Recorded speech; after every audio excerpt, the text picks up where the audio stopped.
Hello, this is Amanda Nichols, and I am with the Family Support Office in Daviess County, Kentucky. I've worked there for 10 years.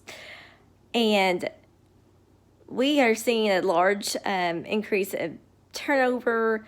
There's been at least 600 that have left since the beginning of this year, I've been told. And that's across the state, the whole agency. And that's more than I believe has left in the last 10 years that I would say since I've been there.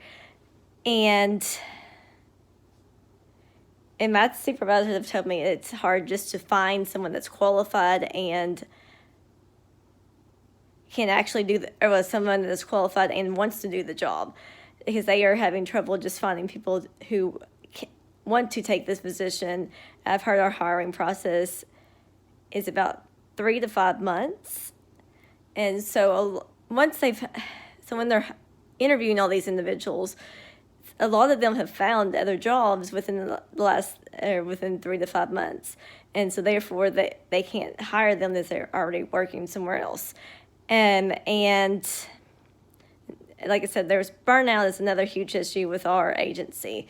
On family support, definitely, as well as the social workers. But I'm going to focus on family support since that's what I do. So family support, like I said, we handle all the eligibility for all the public assistance programs. And at this point, we are we're behind in a lot of our tasks, which are part of a case that represents a whole household. Those households include children, adults, elderly, all parents of the children, grandparents. It could be any situation. So that household could contain anywhere from one. I think I've seen up to 10 people in a household before. Anyways,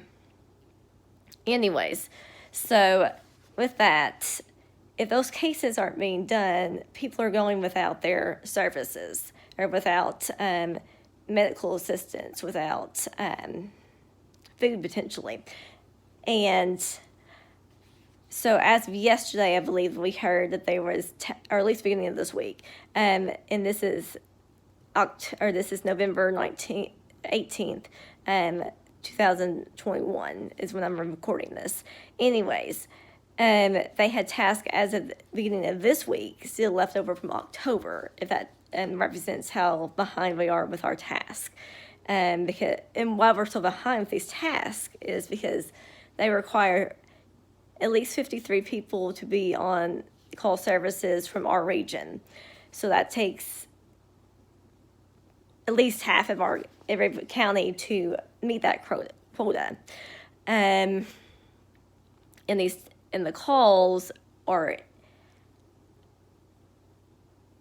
anywhere from 500 to 1,000, like daily. And then like today we started off with 501 calls. And for an example, I was supposed to just process tasks all day. So I had to get on the phone from 8 to 9 in the morning, and then again from 11 a.m. to 1 p.m.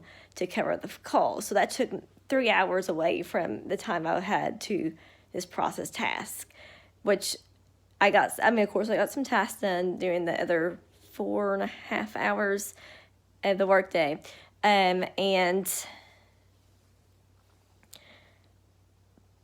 if those other 3 hours, I could have got a lot, at least probably maybe double those tasks done. And that would have helped us decrease the amount we have out there. For an example, we have 701 tasks alone in my county as of this morning that needed to be processed.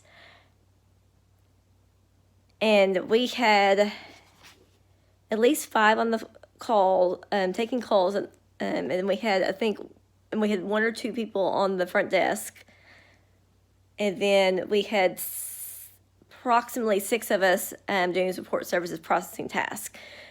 And there's no way that 6 people are going to get 701 tasks done in one day. These represent past due tasks. They represent the tasks that were due today. And if these tasks don't get done, like I said, that it's a horrible situation for the clients. It makes them suffer, and they could potentially be going without food or medicine or medical appointments or surgeries and that they need, due to us having the inability due to our staffing to get the work done, simply put. And so one suggestion I have in terms of getting our task processed is, currently I'm part of a long-term care. So long-term care cases are cases that involve individuals either in nursing homes or are receiving like home health. Medicaid helps them pay for that. And those cases are lengthy, or can be lengthy, can be complicated, because we have to look at all the resources. Well, we look at income in all cases. It just requires a lot of time, because those resources could include anything from an annuity, and we exclude some of those, some we don't. We have to read the whole document. Those documents are kind of long, and they have trust in them. They have life insurance. They have, of course, bank accounts. They have all sorts of, potentially could have all sorts of assets or resources in those. We have to review to see if they're eligible or what they're eligible for. So in those situations, it could take us a couple hours to get some of that done, depending on what we're looking at. And then a SNAP case, or if we just happen to have a document that just came through that just required a little bit of attention, or we just had to comment on, that could take us a couple of minutes. So it all so our work varies from case to case, from second to second. So there's, it just takes a lot of time to get some things done. Anyways, what I was trying to explain was that I'm currently on a rotation for the phones and working task. So my part of the region, they had me listed with, I think, 5 other counties. I think they're Allen, Logan, Simpson, Barron, I believe.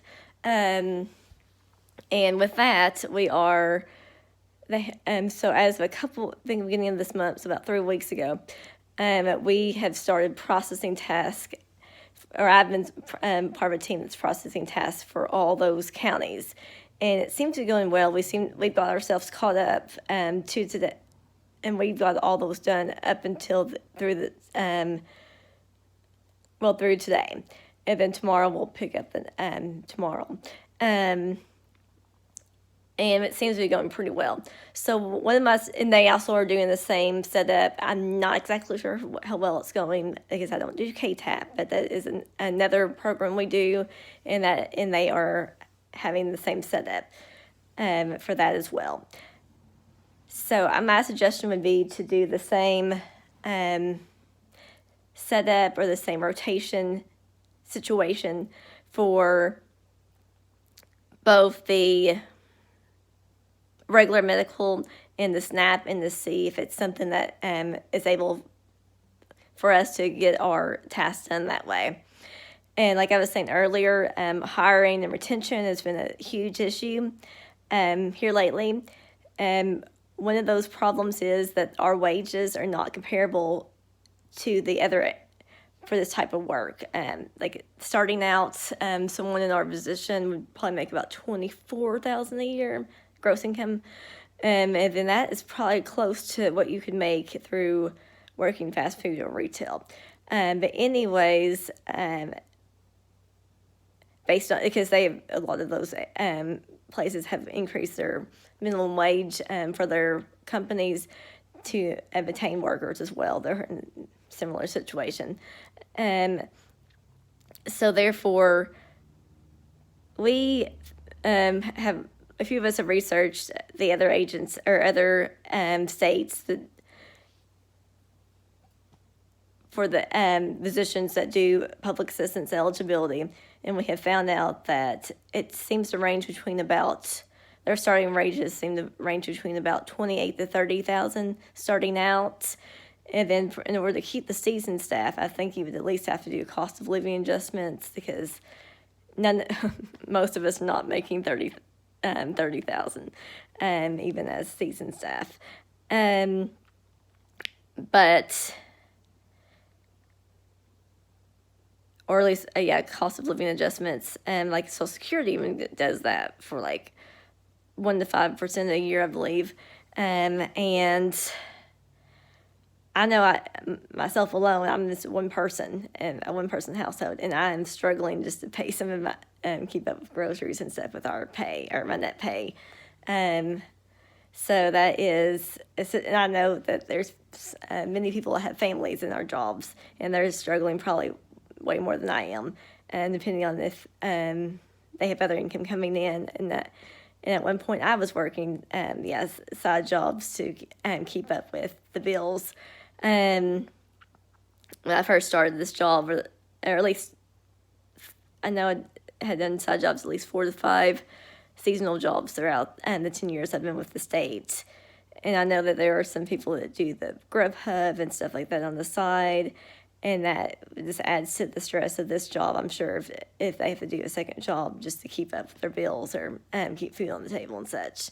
So it's just a dire situation, and we want to thank you for your time and thank you for your consideration.